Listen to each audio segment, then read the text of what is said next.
Welcome to the PlantFit Summit, bringing you the best in plant-based health and fitness. This is Luke and Toby, and today we have Dr. Angie Sadeghi. Dr. Sadeghi is a diplomate of the American Board of Internal Medicine and Gastroenterology. She's also a member of the American Society of Bariatric Physicians and an avid fitness competitor. We start the conversation with Dr. Sadeghi sharing about the differences between gut health and the microbiome. This is a two-part interview that we did due to time constraints that Dr. Sadeghi had in the first session. Enjoy the presentation. You can't really talk about gut health without talking about the gut microbiome and vice versa. I think that it's along the same continuum. And so by definition, gut health means the health of the digestive organs, mouth to anus. It's a long, tortuous tube, mouth, esophagus, stomach, duodenum, jejunum, ileum, cecum, ascending colon, transverse colon, descending colon, sigmoid colon, and the rectum, and then of course the anus. Throughout the tortuous tubular GI tract, there lives 100 trillion microbes, and that includes the bacteria, viruses, fungi, and archaea, and organisms that live with us in a symbiotic relationship. And they play such a huge role in our health in general and the health of the gut lining. So that's what I'm saying when I say, of course, those gut health and the biome are along the same continuum, and they're not mutually exclusive.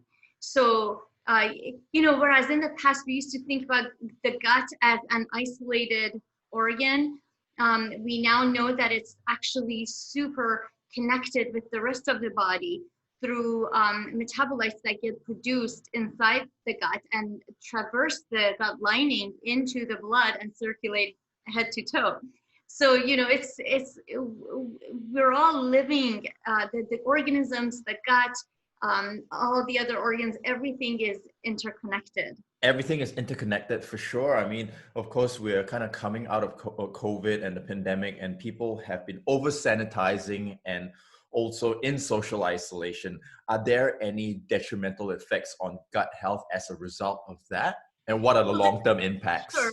There are risks and benefits to everything. I mean, there are benefits to social distancing and isolation, especially if you're immunocompromised. COVID could kill you, right? Possibly.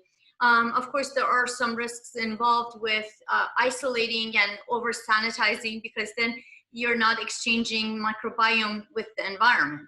So yes, that is totally true, that you are definitely doing some harm, right? Because we are constantly supposed to swallow microbes. We're supposed to live dirty. We're not supposed to over sanitize, overwash things. In fact, I go into my backyard and I'll pick a fruit off the tree and not wash it and eat it to get the microbiome into my gut. But now with this this pandemic, we've been forced to over sanitize, not talk to other people, not share microbes. But of course, there are benefits to that, right? Because if you get the COVID, number one, we don't know how to treat it. We don't have good treatments. Number two, if you're immunocompromised, it could lead to respiratory failure and death. But of course, there's these other risks involved too. So you have to weigh out the risks and the benefits. And we don't know where the future is going to take us. Perhaps we're going to have to be careful for a long period of time until there's a vaccine.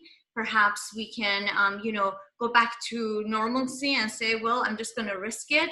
We don't know exactly how it's going to play out. But I feel strongly that everyone should protect themselves, right? If you have any risk factors in particular, you should protect yourself until we have more information about COVID.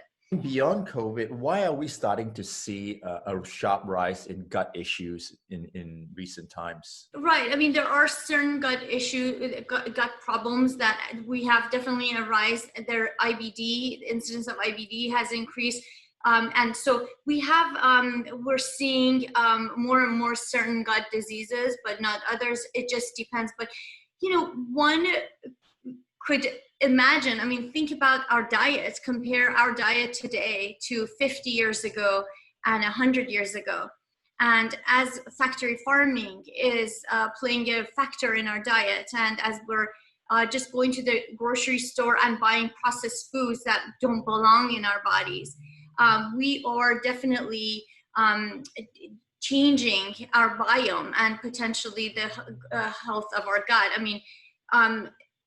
I would speculate that this has something to do with diet. I speculate that the fact that there is a rise in GI diseases has to do, number one, with diet, and number two, the overuse of antibiotics, which kills off the gut microbiome. Number three, environmental toxins, which we're exposed to on a daily basis. And so, these are some speculations as to why the incidence of certain diseases are going up in this country and abroad. Definitely the cards are stacked up against us at this day and age, living in the world that we live in today. So maybe backtracking a little bit, can you explain how the digestive system works? The digestive system, or the digestive tract, is an organ which is supposed to break down the food that you eat, extract the nutrients, and allow the nutrients to traverse the wall of the GI tract into the blood system and to the rest of your body. So the GI tract is the digestive tract, and it is supposed to produce enzymes which break down nutrients. It's supposed to absorb nutrients, and it's supposed to also, it plays a role in our immunity as well. Because when you eat, when you swallow microbes, that's how you build immunity as well. So it plays a very large role in all of those things that I talked about. Recently, the role of the microbiome is coming into play, which has made the world of the GI tract a lot more interesting than the previous, when we used to think, okay, well, the GI tract just through the peristaltic action pushes food through and throws some enzymes at it and absorbs it. But now, of course, the gut microbiome is a huge organ within the GI tract, which is an organ. How can someone start fostering better microbiome? The diversity of the gut microbiome depends on, first of all, a good gut microbiome and a healthy gut microbiome is one that has diversity. And a good diverse gut microbiome comes from eating a diverse diet, which is plant predominant. So the more different types of plants that you eat, the more plants that you eat, the more colorful your plate, that could translate to more of a diverse gut microbiome. So I usually talk to my patients about ensuring that they're getting a wide variety of vegetables, different types of fibers, soluble, insoluble, or different types, different categories, meaning fruits, vegetables, nuts, seeds, grains, and legumes, and making sure that you don't eat the same thing every day. You want to have a diverse gut microbiome, and that comes from eating a diverse type of diet. So where adding fiber to your diet is concerned and really diversifying your microbiome, I know some people, for example, who have come from a high animal-based diet or processed refined food diet and suddenly eat a plant-based diet and fiber, and they just feel, oh, I can't handle legumes. I can't handle kale. I can't handle fruits. Bananas just make me gassy. Why is that, and what can they do to kind of overcome that issue? This happens virtually to everyone I know, all my patients. It's just when you go from a meat-heavy diet to a mostly plant-based diet, your digestive tract has to get used to digesting all that fiber, the plant cellulose, and the rest of the fiber that it needs to digest. And it just takes some getting used to. And if you're not eating a diverse plant-based diet right now, if you're switching over, just remember, most people report that if they ease into it slowly, they do much better than switching over overnight. So for example, whereas you're thinking about, whereas going from a meat heavy diet to a plant heavy diet where you're getting 80 grams of fiber, imagine you're getting only 10 or 15 grams of fiber, and then suddenly eating 50 to 80 grams of fiber, you may get bloated. And that comes from the process of fermentation of basically fiber in the digestive tract. So the gut microbiome gets a hold of that fiber and ferments the fiber into short chain fatty acids and CO2, hydrogen sulfide, and different gases.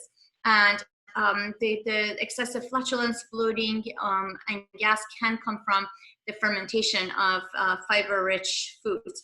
And for whatever reason, if you eat it slower, your body gets more accustomed to it, and you have less bloating and discomfort.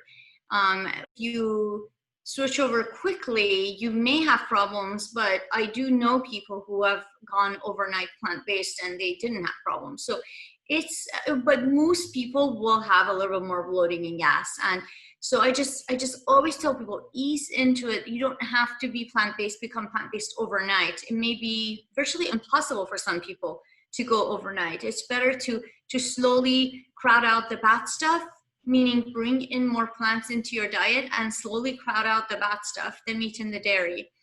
And yeah, don't try to do it overnight. There's really no reason. Well, there is, but you may not want to do it. Yeah, it's about thinking long term, taking it one step at a time. So maybe you could recommend like certain foods for people who are maybe have inflamed guts that can kind of tiptoe into this lifestyle because they don't want to jump headfirst into a lot of legumes. So maybe you could suggest something based on your experience. I mean, you may want to start with, let's just say you have cancer, or let's just say you have diabetes and high cholesterol, or you had heart disease. Something went on and you said, I'm going to go more plant-based, or you just want to do it for ethical or environmental reasons. It doesn't matter. But you start getting bloated. Well, try to start juicing, because if you're juicing, that has very, very little fiber, right? The juice is basically you're getting rid of the fiber. So that becomes more tolerable. And then slowly maybe start eating more fiber-rich plants that are cooked, right? Like if you're going to eat broccoli, make sure it's cooked broccoli. If it's just because somehow raw foods are a little bit more difficult to digest for most people. So start eating cooked. Perhaps wait until you add the legumes later, because they're very high in fiber, right? Legumes are very high in fiber. Grains are high in fiber. So perhaps add the legumes and the grains towards your 4th or 5th or 6th week of going 100% plant-based. So yeah, juices are a great way to start getting all the nutrients that you want. Smoothies are also another, fruit smoothies. Fruits are very easily digested. Most people don't have problems with fruits. There are exceptions to that rule, but fruit smoothies are a great way to go, right? Basically that's where you can start. And then of course, legumes, even certain legumes are easier to digest. They seem to be than others, like red kidney beans. A lot of people can't digest those, yet they can do hummus and garbanzo beans. So yeah, I always ask my patients to just figure out what works for them and go with it. And if you feel like something in particular is bothering you, slowly add it. Like let's just say, for example, red kidney beans happen to be very difficult. Well, just eat a little bit of it and then over time increase the amount. But yeah, this seems to be a really big problem that I face in the clinic all the time with my patients. But of course, another problem is one has to find out, well, why are you getting so bloated?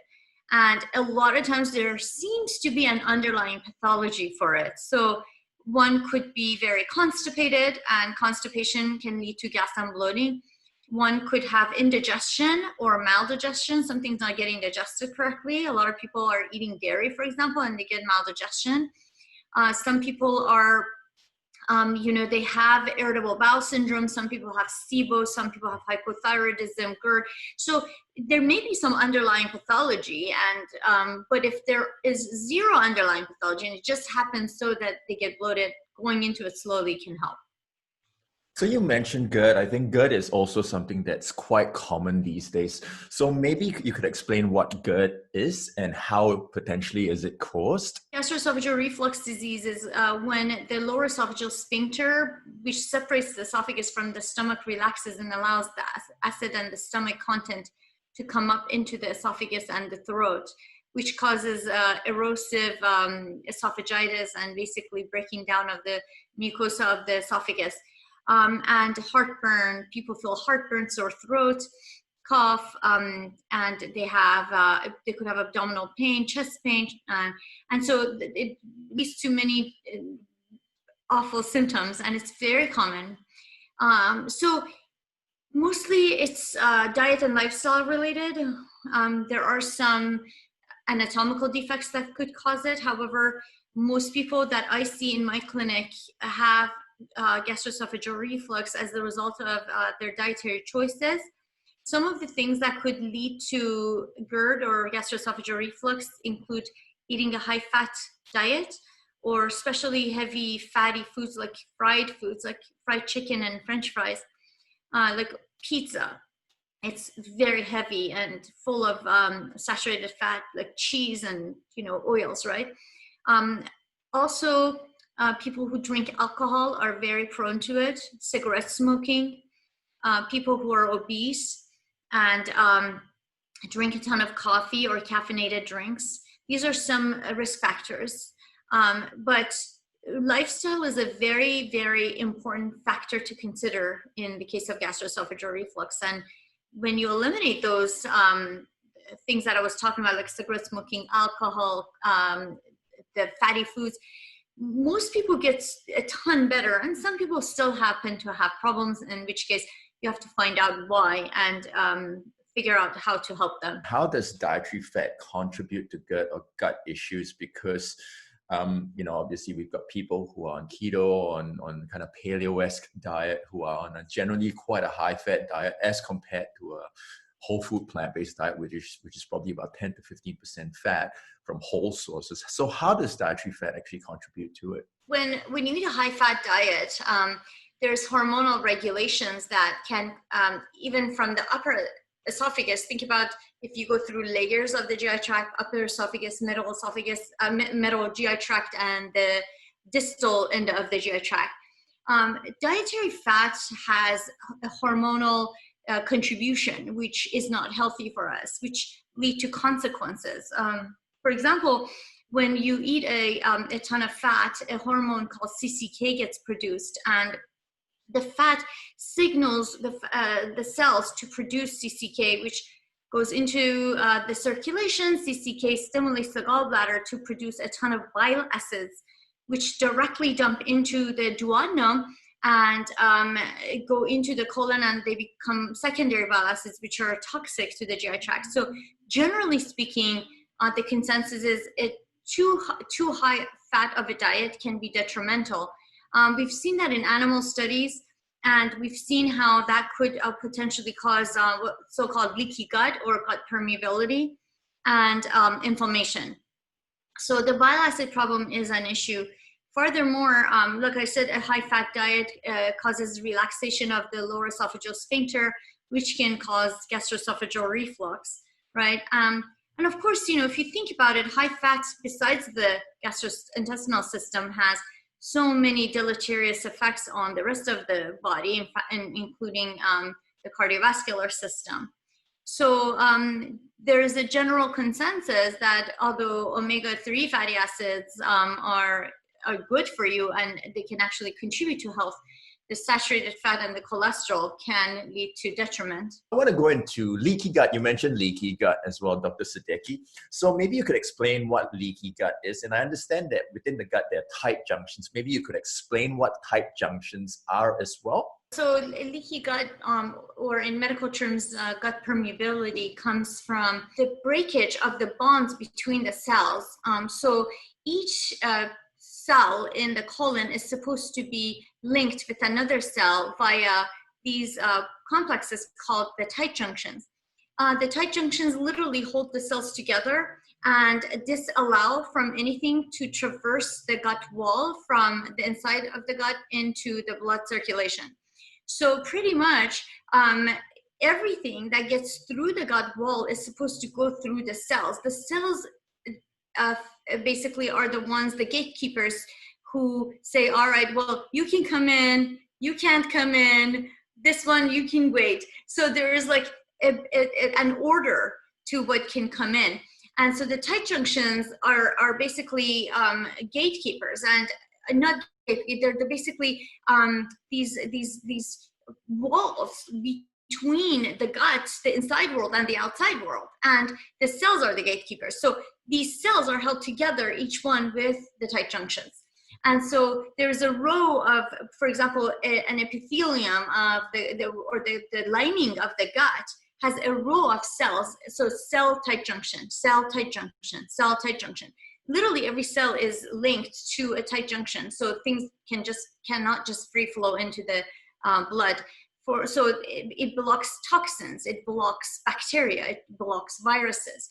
When there is a breakage in these tight junctions, that is referred to as gut permeability. Love it, Dr. Sadeghi, and I know that you're a bit stretched for time right now. So just as a wrap up, I would like to ask you, what is the one thing that people can do to take control of their lives and the world at large? It would be important for people to start eating more plant-based, because if we don't take care of our planet Earth, there is no chance for any of us, for any of the species, not just the animals, but the humans.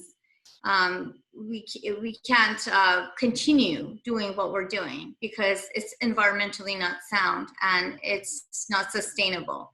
And so if there's anything we could do for the health of our planet and our health, in fact, is to take a step towards eating a plant-based diet. Thank you, Dr. Sadeghi, for round two of our interview. I'd love to dive straight in, following from our last conversation. I want to just really unpack meat and dairy specifically. How does meat and dairy impact gut health? What does the science say? You know, what we know about meat and dairy is that they contain a ton of saturated fat. And if you look at the studies, especially in particular, we have a lot of animal studies in gut health showing that saturated fat causes the destruction of the tight junctions between the cells in the bowels, and causes what we call leaky gut in layman's language, or gut permeability. You know, as you know, one of the underlying causes of or the pathophysiology of irritable bowel syndrome is thought to be that there is the destruction of the bonds, and of course the leakiness, which can create inflammation in the body. So of course, in regards to cardiovascular data, we know how terrible saturated fat can be in regards to heart health. But it turns out that the gastrointestinal tract is not far different from the cardiovascular system, in that a high fiber diet is helpful in keeping the bowel integrity intact and these tight junctions intact, and it can improve the gut microbiome diversity, whereas a high saturated fat diet can do the exact opposite. It can cause the gut microbiome diversity to go down and cause leaky gut or gut permeability. What I heard you said was animal products, animal protein increases inflammation, and it also contains saturated fat. So, you know, there are some nutrition experts or experts out there that advocate eating animal-based protein, and we have also evolved to eat meat. What is your take on that? Well, we've evolved to eat an omnivore diet, but it doesn't make it healthy. It is what it is. We're for centuries now, we've consumed animals. However, if you look at the data, if you look at populational studies and you look at some of the randomized controlled trials, it's very clear that a diet high in fiber, high in legumes and grains and fruits and vegetables is protective in many ways, especially cardiovascular disease. And so just because we've evolved to eat an omnivore diet, it doesn't necessarily mean that it's healthier. I think the data favors eating a whole food plant-based diet in regards to health.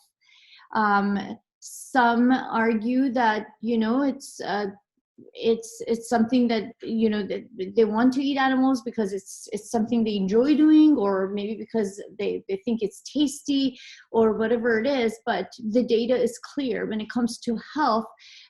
Eating a whole food plant-based diet is healthier. And, you know, besides the health factors, one must not be blinded to the fact that the animal industry is quite cruel to the animals, and the moral aspects cannot be ignored. It is an important part of when you choose to eat something, you have to think about, plus the environmental factors. So even if it was healthier, there are still these two other major aspects of you know, eating animals that needs to be considered. Definitely taking those aspects into concern, and that's why we've introduced the ethics of our food system in this summit as well. So I want to go back to leaky gut specifically, and I know many people suffer from leaky gut issues, and some people eliminate gluten. So based on your research and based on the work that you do, how big of an issue is gluten? How much of the population is gluten intolerant? You had some really good questions in that, and it was just multiple layers of it. So let me just try to break it down. So leaky gut is when there is, so the cells of the gut are connected to each other via these bonds called tight junctions.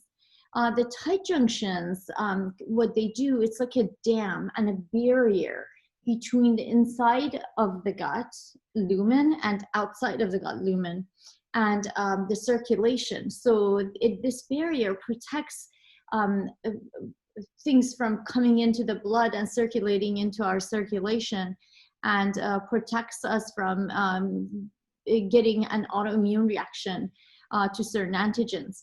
So the integrity of these tight junctions is quite important. So the question is, does gluten break these bonds? Not always. No, there's nothing wrong with gluten as long as you don't have any problems with gluten. There's something called celiac disease. In celiac disease, it's sort of an autoimmune reaction to the protein gluten. So this protein, as ingested, the body finds it foreign, and a cascade of inflammation attacks the gluten, but the bowel wall is an innocent bystander in between the immune cells and the gluten antigens in the that are ingested in the food. The cascade of inflammation destroys the gut wall and causes the wall to get thickened, and it takes away the nice, what we call brush border villi, and flattens it. And through this autoimmune reaction, this flattening causes the wall to be in a way where its nutrients cannot efficiently get absorbed. So people develop a myriad of problems, including iron deficiency, vitamin D deficiency, folate deficiency, whatnot. They can develop SIBO, they can have diarrhea, constipation, abdominal pain, and all kinds of things. But celiac disease is, you know, it's a disease that exists in some individuals. Just like, you know, for example, you may have rheumatoid arthritis, or you could have, I don't know, maybe lupus. But it's not. So just because certain people have celiac disease and must avoid gluten to be healthy, it doesn't mean that everybody should avoid gluten. I actually eat a gluten-rich diet. What it does, I don't have celiac disease and I can handle that. I eat a ton of wheat, right? I love grains, and but if you don't have celiac disease, you shouldn't necessarily avoid it, right? Now, in patients with celiac disease, you should try to consume grains. You should still consume grains, but gluten-free grains. There's something else called gluten sensitivity. And in those individuals, it's not sort of an autoimmune reaction, an extreme reaction that you would see in celiac disease, but they self-report symptoms like abdominal pain, bloating, and gas. Some argue that you shouldn't avoid gluten just because you have a little bit of bloating and gas and abdominal pain, just because you could develop, become too restrictive and eliminate gut microbiome diversity. I think that we need more studies to decide, but for now, I just think that it's the literature is clear that if you have celiac disease, avoid gluten like the plague. If you don't have celiac disease, we still don't know exactly what to do with those patients, but for now, just to be safe, hey, if it bothers you, don't eat it. So you mentioned gut microbiome diversity. For those that don't understand what that means, could you unpack that a little bit more? Yes, absolutely. So the gut microbiome diversity, basically mouth to anus, we have a very long tortuous tube or lumen, and it's from mouth to anus. It's the mouth, the esophagus, the stomach, the small bowel, like the duodenum, jejunum, ileum, and the large intestine. This is a very long tortuous tube that is just basically jam-packed inside your chest and belly. The gut microbiome are organisms that actually live in a symbiotic relationship with us in our gut lumen. They usually come and invade the gas.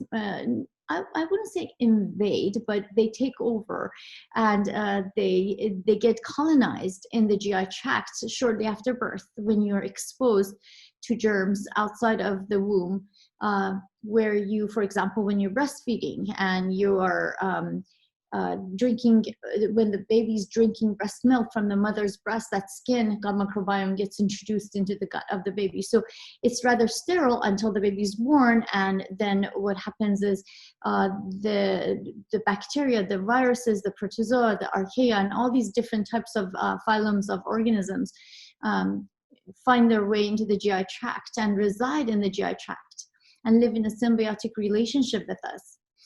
Parts of the GI tract have trillions more organisms than other parts. It turns out that the esophagus has a lot fewer than the stomach, which has a lot fewer organisms than the small bowel, which has a lot fewer organisms than the colon. So the majority of these microorganisms are, they reside in the large bowel or the colon. Overall, we have 100 trillion gut microbiome, different types of bacteria, different types of viruses, different types of protozoa, archaea, and fungi. The diversity comes from eating a diverse diet. So different types of, so if you, for example, eliminated all of, for example, one phylum of bacteria from the gut by taking for example, if you took a broad spectrum antibiotic and you eliminated a series or a group of bacteria that can be harmful. So that takes away diversity. Whereas if you eat a ton of fiber and vegetables, fruits, vegetables, nuts, seeds, grains, and legumes, which contain a ton of fiber, what you do is you add to the diversity and you let these microbiome thrive, because that has shown to improve the diversity of the gut microbiome. So those are two extreme examples of how you can eradicate the gut microbiome and decrease the diversity, or you can feed these microorganisms certain foods to increase their diversity. But the diversity is important because that's how your gut stays healthy. And when you eliminate the diversity, it exposes you to infections and possibly a lot of diseases. So speaking of eliminating diversity, because I mean, we're in kind of a period of pandemic and COVID, and people may be sick, maybe not with COVID, but with infections, and they may go to the doctor and they may have just taken potentially a broad spectrum antibiotic, and they've just and they don't feel their best. So what would you suggest for people to do if they're in that situation? Right. I mean, if you ask me, do you take antibiotics? Yes, if I need to, I will. Right. So in every situation, one must weigh out the risks and the benefits. So, for example, I'll give you an example. If you have pneumonia, let's say you have pneumococcal pneumonia, which could be a deadly bacteria, or you have pyelonephritis due to E. coli. These are common infections in people. Imagine if you have those, you could potentially die of those infections. Now, it doesn't make sense to go to your doctor and you know say, hey, I'm here to see you, and they diagnosed you with pyelonephritis due to an overwhelming E. coli infection, and you say, no, I'm not going to take antibiotics because my gut microbiome diversity is going to get eliminated. I was listening to the Awake Method, and this doctor said to Luke, don't take antibiotics. Well, so that person could die. So, you know, it's you know, it obviously it doesn't make sense to avoid medications altogether, because it could potentially harm your gut microbiome. If the risk outweighs the benefit, avoid it. You know, I'm sorry. If the risk of taking, if the risk of not taking the medicine it means that you're going to die, and it's basically outweighs the benefit, then you should take the antibiotic. You know, but if you think that the risk is small, and that you could potentially get rid of that infection on your own, relying on your immune system, then you should wait it out, and let tincture of time heal your body rather than taking an antibiotic. But that's in regards to every medicine. Of course, there are people who are so adamant against medications, right?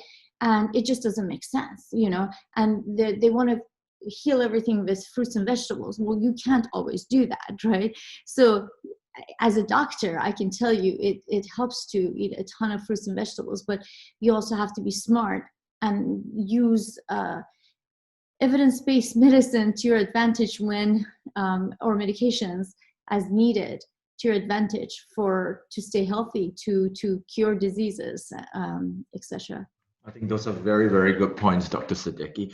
And I want to now go to the other side of, say, populating or increasing gut microbiome diversity and fiber. You mentioned fiber a few times. So fiber, how does fiber actually help the gut? Yeah, good question. So fiber ends up actually very interesting, because so we've known benefits of fiber for a very long time, but recently, in the last decade and a half, there has been this. I mean, the gut microbiome has come to the forefront of everything, right? Like, we used to just think from mouth to anus there's a tube and, you know, a few digestive enzymes and that's about it. But we know now that these little guys are you know, these machines. They have their own machinery, and they digest food and they produce molecules. And so imagine how important nutrition is now, more than ever. How important it is to understand nutrition, because the health of these microorganisms is important, because they carry 100 times more genetics than our own eukaryotic cells. There are 100 trillion of them around, and each one of them, they act like these bioreactors where the food comes in and they process the food and produce different molecules, and these molecules traverse the gut wall and end up in the circulation and can affect you from your head to your toes. So, and they can actually produce neurotransmitters like serotonin or dopamine and other neurotransmitters that can be very important for brain health. They can produce vitamins. They can produce hormones. So they literally have it's like the microorganisms collectively are a very important organ inside of us. And so the health of them is very important because based on what you eat, because you're the one feeding them, right? I mean, who else is feeding them? You are. Whatever you're eating is feeding them. And they act like these bioreactors, and through thousands and thousands of enzymatic reactions, they keep pumping out like molecules and different hormones and different things into your body, right? So there's now interest. So groups around the country, researchers have taken interest to find out, well, what makes them produce happy hormones and happy enzymes, happy neurotransmitters and molecules that are health promoting, and what makes these little organisms produce inflammation and inflammatory molecules that are disease causing, right? So what if we could control, if we have health promoting molecules rather than disease controlling molecules, right? Because they're doing what they're doing, but we do have control over what we eat. So perhaps we could manipulate our health by manipulating what we feed these microorganisms. It turns out that when we have conducted research in regards to nutrition and the gut microbiome, it turns out that the gut microbiome actually depend on fiber in order to produce these molecules called short-chain fatty acids, which are extremely important in keeping the bowel wall integrity and repair damage to the bonds, those tight junctions we were talking about, repair damage of all the cells that could be going haywire and trying to become cancerous, right? They cause apoptosis, meaning cell death in cancer cells. They repair leaky gut. The short chain fatty acids further travel outside of the gut and go to faraway places from your brain to your head and neck to your toes, musculoskeletal system, and have an effect. So it doesn't, the benefits of eating fiber and getting these short chain fatty acid production doesn't stop only in the gut. It can affect the whole body. There is now discoveries made that when you consume a lot of meat and cheese and eggs and animal products, it causes the production of trimethylamine, which is like the exact opposite of short-chain fatty acids. When we talked about the health benefits of short-chain fatty acids, on the contrary, you could have pro-inflammatory molecules such as TMAO production by the gut microbiome. The gut microbiome are eating that cheese that you just ate and spitting out TMAO. That TMAO goes to the liver, becomes TMAO oxide, trimethylamine oxide, and that is thought to be inflammatory, and it could potentially cause a cardiovascular disease, and that is under investigation. So, fiber is essential, because if you deny your gut microbiome the fiber that it wants to feed off of, what happens, the fiber-loving gut microbiome will start digesting the gut wall. Okay, so there's this proteoglycan layer, this protective layer, which overlies your gut cells to protect your gut cells, and the gut microbiome live on top of this film, this layer. If you starve them and you're not consuming enough fiber, they start degrading that proteoglycan layer and actually breaking it down for food. So that exposes the gut lining to antigens and viruses and bacteria and all kinds of bad stuff. And it causes, it could cause inflammation. So fiber is an essential nutrient for gut health.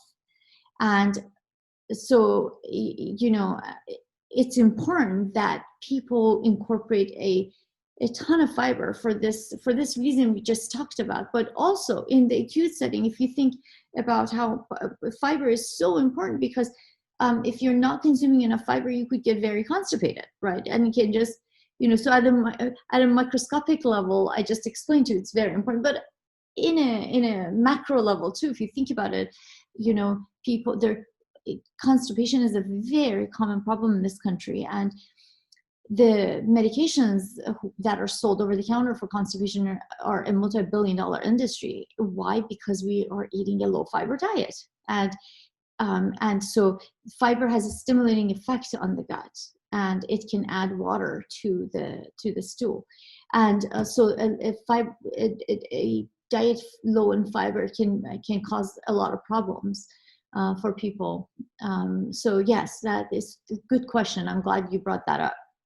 Wow, that was a multifactorial answer that you shared there. So thank you very, very much, Dr. Sadeghi. So, while we're here, with fiber and supplements, I know of many people who take fiber supplements, who maybe eat a subpar diet and take something like Metamucil and maybe say, I need to get my fiber here. So 2 questions here. How much of the population is fiber deficient?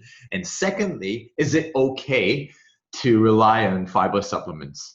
There's a government agency that actually reported that most Americans, and I can't remember the exact percentage, but most Americans get about 10 to 15 grams of fiber, whereas you and I as plant-based people probably get around 80, depending on how many calories we're consuming.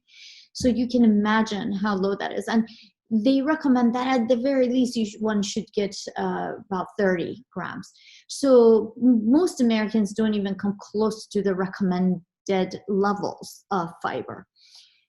So how do you get the fiber? You would have to eat more fresh fruits, vegetables, nuts, seeds, grains, plant foods, because animal products are devoid of fiber.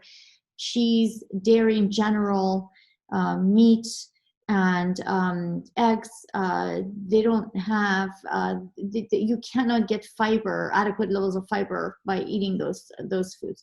So then the question is, I think that the other question you had was, what was the second one? The second one was people rely on fiber supplements. I'm not against taking a fiber supplement if you have, for example, irritable bowel syndrome where you want to bulk your stool, or if you have constipation and you want to help your gut. In many situations, fiber is important, but you shouldn't rely on it as a dietary source. You should rely on it adjunctively with your diet to help your gut problems, if you have any gut problems. So, for example, when you take fiber, if you're eating meat and dairy all day and you just take that fiber, that does not help your gut microbiome diversity, because you may be getting one tiny little type of fiber where it's not enough to cause. You need to eat a variety of fiber types from fruits, vegetables, and different colors, different types to get the fiber that you need for the gut microbiome diversity and the fermentation. And if you're just relying on a supplement, you're not going to get that same effect. So, and of course, like fiber, if you're getting it from a supplement, you're not getting the same antioxidants and the same vitamins and the minerals that you would get from actually eating the whole foods.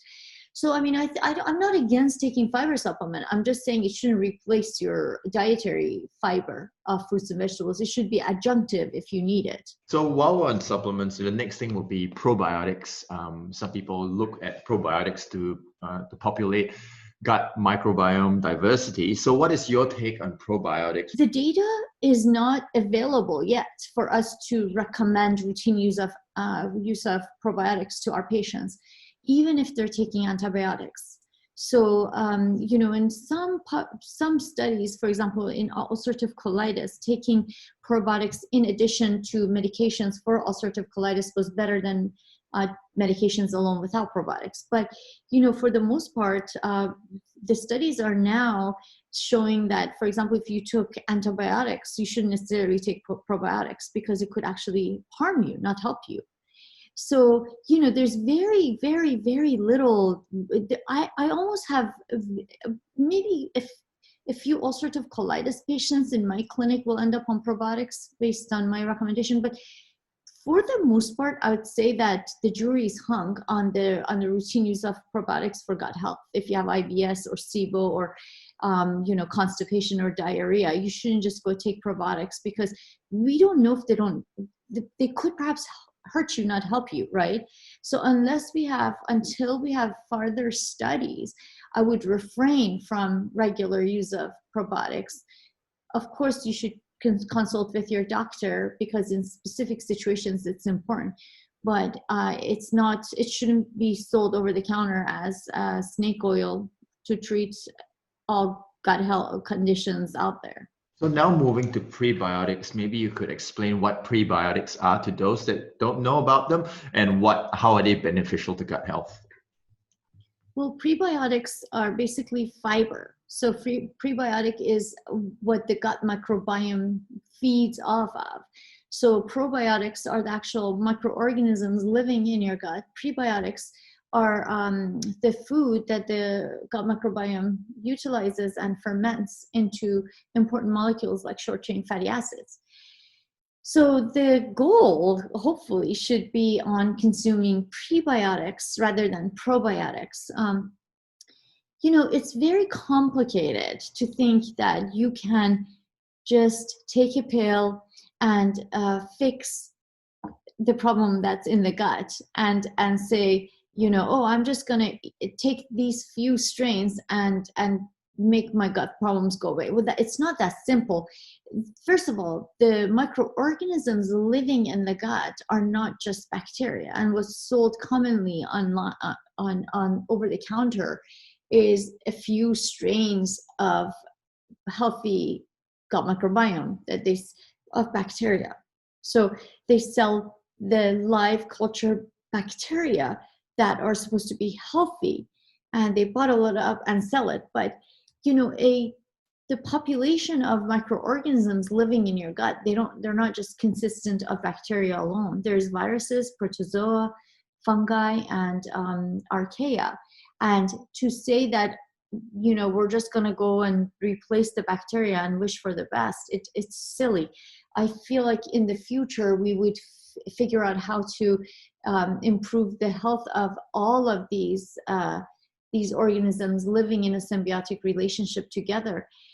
There is a possibility that if you take too many probiotics, then it could suppress the other microorganisms, or perhaps it could cause an overgrowth, or there are so many different ways that it could hurt you, and it's all investigational at this point. It's too complicated right now to make a pill out of it. Read also some people are actually starting to incorporate fecal transplants as well. So do you know much about that at all, Dr. Sadeghi? Yeah, I was actually among the first few physicians in America who started doing fecal transplants. So, it is life-saving for patients with an infection called C. diff colitis.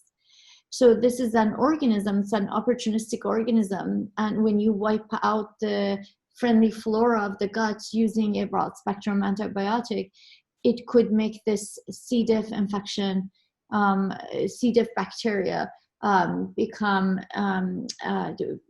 infectious and produce toxins that can cause diarrhea, colitis, blood in the stool and abdominal pain, and people can actually die from an overwhelming C. diff infection. So it's no joke. It's a very causes a lot of a huge amount of morbidity and mortality.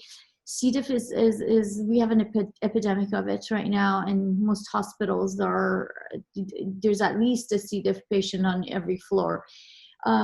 So the fecal microbial transplant, which is when you take stool from a healthy donor and transplanted in someone with C. diff, it can be life-saving overnight. And the studies are consistent and the results are consistent. I mean, I've saved so many people's lives by doing that. However, people are jumping the gun and now starting to use it for other reasons. And we have no robust data to show that it's beneficial for anything else other than C. diff at this point. And the FDA has proved it only for C. diff. So I have seen people go to these places where they get these transplants, and it's just, there's no data, and I would recommend against it until we know a little bit more about how to do it and why, and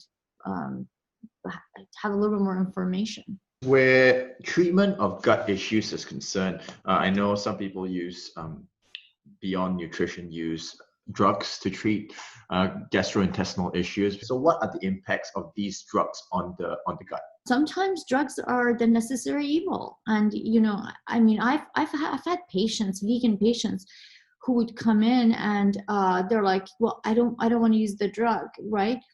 And, I'm like, look, you're talking to somebody who's an advocate of a healthy plant-based living, right? So trust me, I wouldn't want to give it to you if you didn't absolutely need it. But sometimes these medicines are the necessary evil.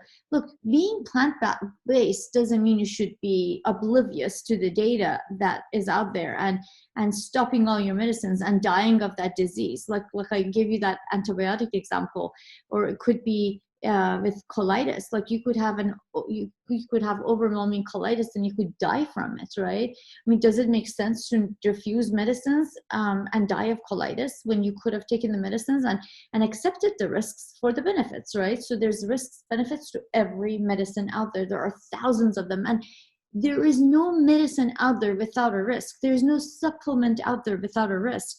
You can, like when you drive a car, there's more risk driving a car than, for example, taking some of these medicines. Like, people drive a car every day and they don't think of the risks. Like if you thought about, oh my God, I'm going to get into a car accident, I'm going to die, I'm going to be paralyzed, you will never drive a car. I understand that, but that's not reasonable thinking. You can't think that every time you go sit in a car. You take a little risk. Yeah, is it possible? Yes, hell yeah. I could be paralyzed any day and get into a motor vehicle accident and go brain dead, but I still need to get to work. I still need to be an active member in society. I can't sit at home and not get out. It's the same thing with medicines. If you have you're going to die of a disease, or your life is completely screwed up because of this disease, or it's impacting your life in a negative way, it doesn't make sense to say, I'm not going to take the medicines, especially if preventative measures have failed, especially when nutrition has failed. You must be intelligent and think about it, and risk-benefit ratio, you put it on a scale and decide, okay, do I want the risks? Do I take the risks and go for the benefits or not? And, in my opinion, if the benefits outweigh the risks, you go for it, So, I mean, what are the side effects of medicines in general? Well, that's a loaded question because there's a ton.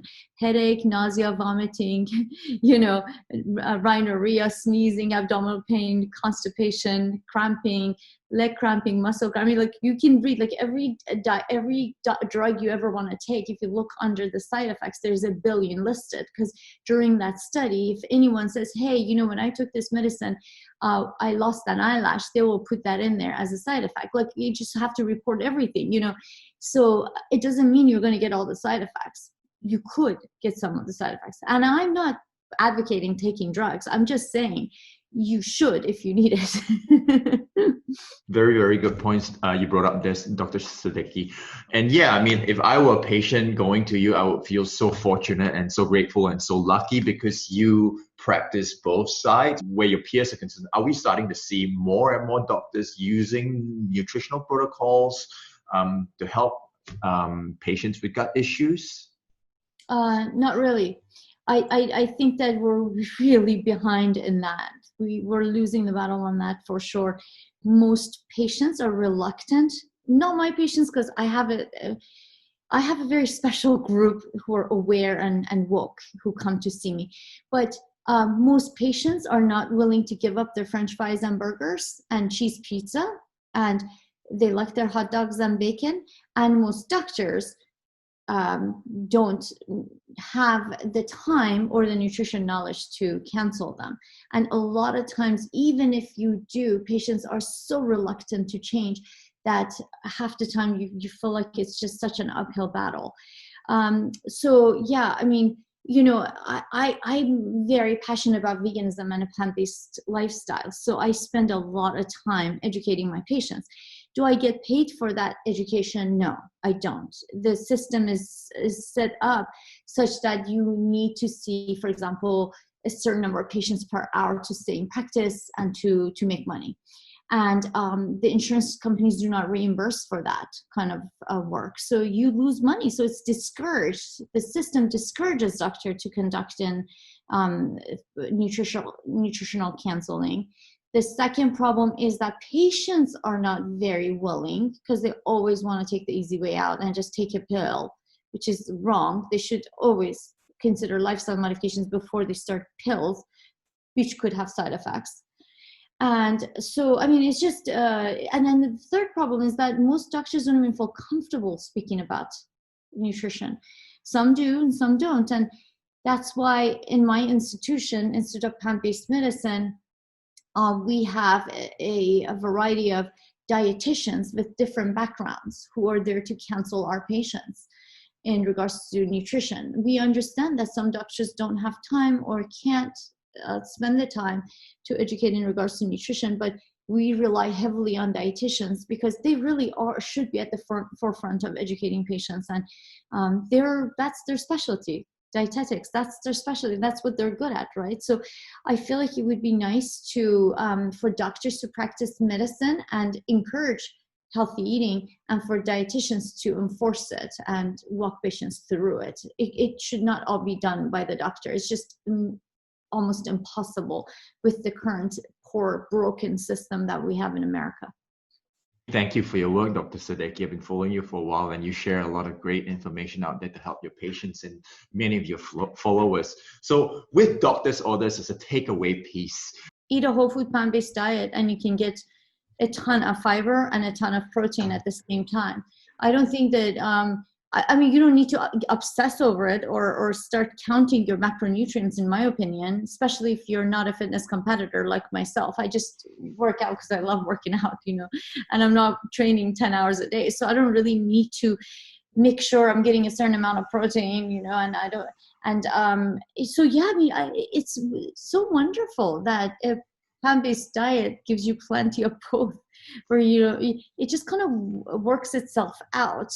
I mean, for health, you know, for an average individual, average woman or man, a 70 kilogram man or a woman, they'd need 70 grams of protein or even less, right? I get about probably around 40 to 70 grams, depending on how many calories I consume that day. For athletes, it's a little bit more. It could be double that. But they're also consuming a lot higher calories because they're working out so much. So it ends up being that it just depends on how many calories you're eating. If you're eating a ton of calories, you get that much fiber, that much more fiber, and that much more protein, right? You know, I think that if you are not eating a whole food plant-based diet, you should obsess over your fiber. I think you should go out of your way to make sure that you're getting enough. I mean, I did that yesterday on Friday. I had I had done a colonoscopy on a guy who eats an omnivorous diet. I found a cancer polyp. And thankfully it came out because he had done his colonoscopy in time, and I caught it as a polyp rather than a mass that had grown inside of the wall. So it was taken out. The biopsy came back, and it actually surprised me that there was cancer in it. I didn't think there was going to be cancer, but there was. So he said, how do I prevent these? I keep getting polyps. How do I prevent this? I said, you need to eat more fiber. And he says, well, I'm eating a lot of meat, and I'm eating this and that, and we went over. And I said, look, you need to start actually obsessing over your fiber. To be honest with you, you need to like start writing down how many grams you're getting. So Whereas in the past, he had been trained by his other coaches or doctors or dietitians because he's an athlete, you know, so he's very involved in sports. He was taught to figure out how much protein he's getting. I actually am training him to the exact opposite. So every day his job is to like figure out how much fiber he's getting, and he's texting me daily fiber intake.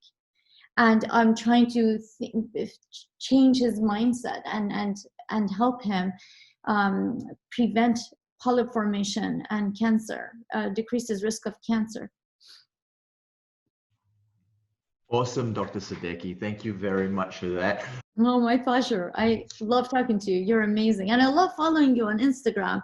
And your workouts are amazing. I wish I could follow those workouts. They're really hard. But hey, you know, it's nice to see someone can do that. You are you're so good for this movement, plant-based movement, because people can see that they could look like you and be plant-based.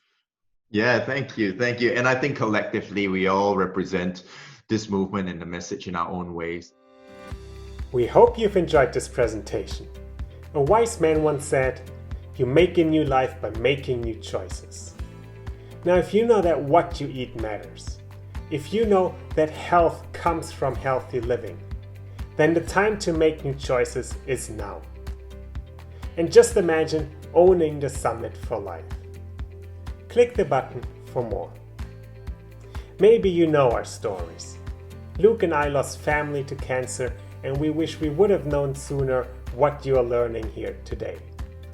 So please, share the summit, take action, and let's support each other.